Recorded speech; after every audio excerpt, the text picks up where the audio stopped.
What is up, guys? Ronnie Cruz here with another episode of Dream Builders Club and part 2 of goals versus habits. Now, in the last episode, we talked about how missing the mark and not hitting your goals on a regular basis, or continually not hitting your goals, can become very frustrating and can create a lot of disappointment. And so perhaps focusing on habits instead, the things that we can control, is a much more productive mindset to have, right? Because habits and those action steps, those daily action steps, are what we can control. We can't control the outcome.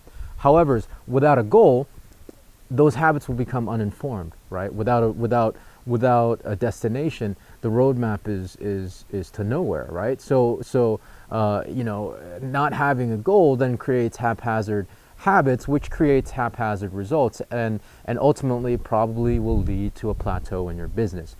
So it's still very important to set goals, right? It's still very important to have a destination in mind that will inform the map of your habits that will ultimately lead to your destination, right?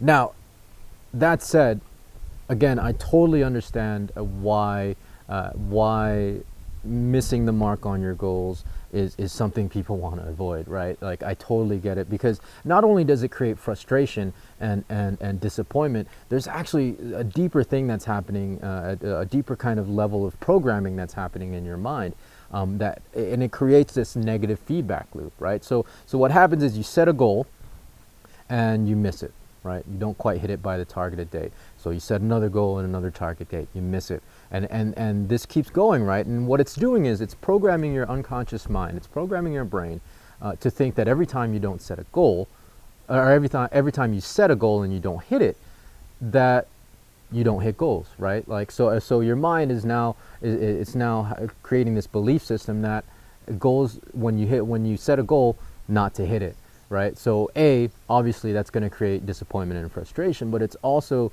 telling your mind that to do everything in its power to make sure that you don't hit your goal when you set one, right? Because it's creating that negative programming, and then every time you don't hit your goal, it's reinforcing that negative programming, that negative feedback loop, and it becomes a downward spiral until you stop setting goals altogether, right? Until you stop trying to do anything, right? Until you stop trying to shoot or aim for anything, right?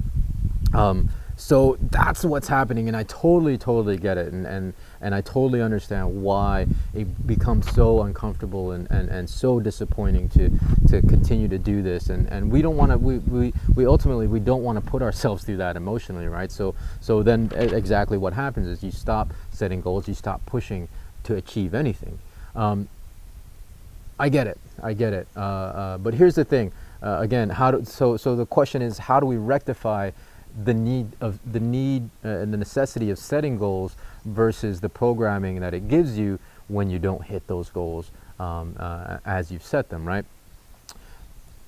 Okay, so here's the thing. I believe, I still stand behind setting lofty goals. I believe in that. I believe you should have big dreams, because that's what's going to get you out of bed, right? That's what's going to get you moving, and that's what's going to inspire you to keep moving forward, right? And to keep pushing through, even through the difficult times.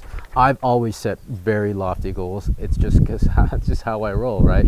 I actually have the positive feedback loop, because when I've set goals, typically historically, I haven't stopped until I've achieved them, right? And every time I achieve a set goal, then it creates that positive feedback loop, and it tells my brain, it programs my brain to think, okay, well, anytime I set a goal, I'm going to achieve it, so I'll continue to set goals, and I've continued to do that, and continue to achieve those goals, and I have that positive feedback loop. I have that positive inertia moving in my favor, right? But again, missing the mark sometimes creates that disappointment. So here's what we do. Yes, aim for and set lofty goals and set a time on them. But what we do then is something that my mentors did with me when I was coming up in this business, and I've shared this with some of the team. It's been a while actually since I've talked about this, but what we've done is in the past is we've taken these big lofty goals and then we've reversed engineered them, right? We've cut them up into smaller bite-size goals, right? Bite-size attainable goals. And when you do that, you achieve these little bite-size attainable goals, and you start creating a positive feedback loop to counteract the negative feedback loop that was being programmed before, right? What does reverse engineering look like? Well, it's pretty simple. You know what I mean? You take like like a big goal, like a 12-month goal, right? Like say, again, in my company, using the example is the rank of diamond. You know, that's the first major benchmark, right? So you know, if you say like, let's I want to be a diamond in 12 months, right? So what you want to then do is first is understand, make sure you understand what diamond looks like on paper, as far as like volume qualifications and structure and sponsorship qualifications. So whatever that rank that you're shooting for in your particular company, make sure you know what that looks like, because that's going to tell you how to structure the mini goals, right? The micro goals.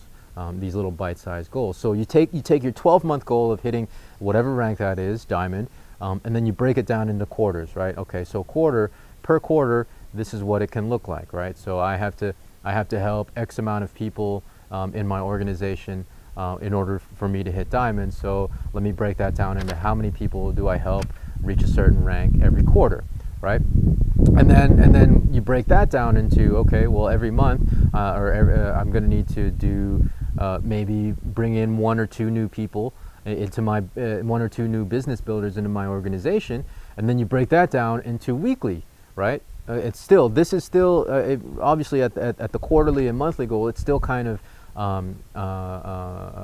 destination or outcome goals, right? So we keep breaking it down until it becomes action goals, right? So let's say, okay, we're at the 1 month period. So let's say I need to sign up 1 to 2 new people each month in order to hit that goal. So what is that going to look like on a weekly basis? Well, I'll probably need to do 2 to 3 presentations every week. Now that's something that we can control, right?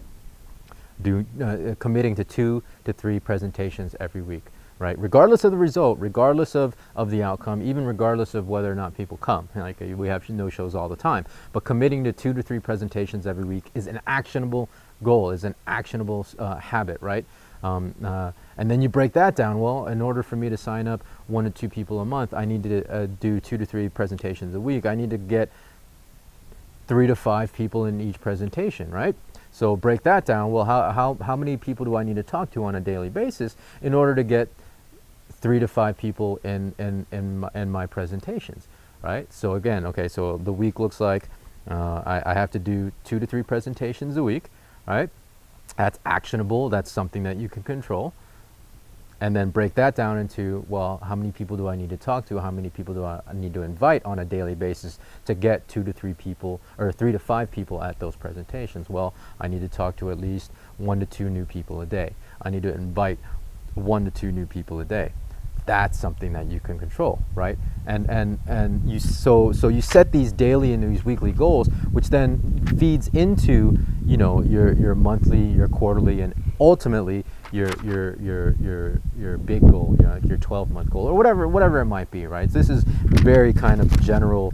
I'm speaking in very general terms, but I think you get the idea, right? Because we have the big goals, the big long-term goals, and we break them down into very, very actionable steps into these mini goals, which ultimately we want to become our habits, right? Because those are what we can control. And once we start really accomplishing our daily goals and our weekly goals, that creates that positive feedback. Check that off. Man, I talked to 2 people. I feel great. Check that off. Next day, I talked to 2 people. Great.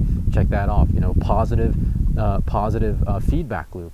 And you're programming yourself to your mind to believe that when I set goals, I achieve them, right? When I set goals, I go out there and make it happen. I'm going to do 2 to 3 presentations a week, and I'm going to do them regardless of whether or not anybody shows up. But, you know, to help make sure people show up, I'm going to talk to 2 to 3 people a day, right? Like those are the kind of things that you can control, and then that again that gives you that positive feedback loop to programming your mind into believing and to knowing really that you got this, right? At the end of the day, that your actions are ultimately what's going to lead you to your goals, right? As opposed to shooting, just focusing only on the big goal and stop and not hitting it, and then that negative feedback loop comes in, right?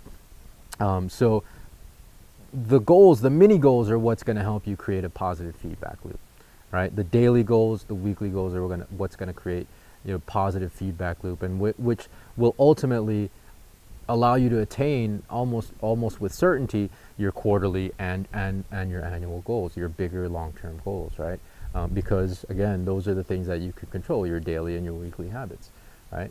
So that's what really kind of the pattern that you want to get into. And if you're stuck, if you feel like you're stuck in this negative feedback loop of not hitting your goals,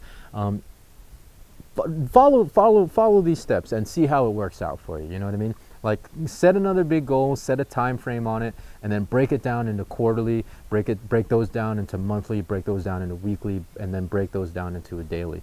You know what I mean? Like, that's how we can start creating a positive feedback loop and create that belief cycle of upward positivity, as opposed to that negative downward spiral, right? Hopefully this helps, guys. Hopefully this makes sense. And if it doesn't, please message me. I think this is a very, very important topic, because again, mindset is so big in what we do. Like, it's at least 80% of the formula to success, right? Probably more, really. But it's a big part of what we do. And so if we get our minds right, if we get our mindsets right, then really we can achieve anything. And setting and breaking down your goals in this way will help you create that positive feedback loop to reprogram your brain into believing that you can do anything. Like ultimately, then any goal that you set, you'll be able to achieve, right? And that's the whole point. That's the whole point. So if you guys have any questions about this whatsoever, please message me. If you want help, if you want help breaking down your big goal, your long-term goal, let me know. I'm more than happy to get on a call with you or get on a chat with you and help you do that. Figure out what that looks like, so we can break down your goals into little bite-sized pieces. All right. So with that, guys, if this was any value of you, please hit like. If you like what you saw, subscribe to the channel. Pass it on if you feel like if it's that it can provide value to somebody that you know. And yeah, leave us comments. Let me know what you think. You got questions, you got arguments. If you don't like any of this, just let me know. Let us know here at Dream Builders Club. Right. The more feedback we get from you, the better we will be able to serve your needs and to help you guys build your business, move your business forward, so that ultimately you can achieve your dreams. So with that, guys, thanks for tuning in. I really loved this two-part series, goals versus habits. Really impactful for me. Like I said in the last episode, it was really kind of, I was trying to wrap my brain around the whole thing, and it was really kind of didn't sit with me right. So I was happy to finally kind of get a grasp on it, and I'm excited to share it with you guys. So hopefully it helped. Yeah, that's it. We got more coming, of course. So tune in next time for another episode of Dream Builders Club. This is Ronnie Cruz signing out. Peace. I love you guys, and take care.